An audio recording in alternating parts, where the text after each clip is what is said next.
السلام عليكم. لا تنسوا الاعجاب بالفيديو والاشتراك في القناة تشجيعا لنا لنستمر بنشر المزيد ان شاء الله. بسم الله الرحمن الرحيم. احنا اليوم مجتمعين في هذا المكان باش نعلموا على انشاء المؤسسة المغربية للتراث الموسيقي.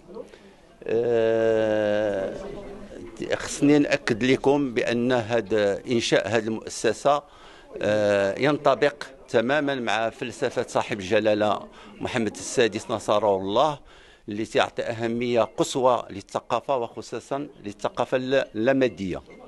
الهدف ديال هذه المؤسسة هو النهوض بالموسيقى التراثية والحفاظ عليها، وخصوصا تمكين الأجيال الصاعدة باش يعرفوها ويتبناوها، لأن الوسيلة الوحيدة باش هذه الموسيقى تبقى عندنا وتبقى محتفظين عليها خصنا الشباب ديالنا يعرفوها ويفهموها ويتذوقوا الحلاوة ديالها.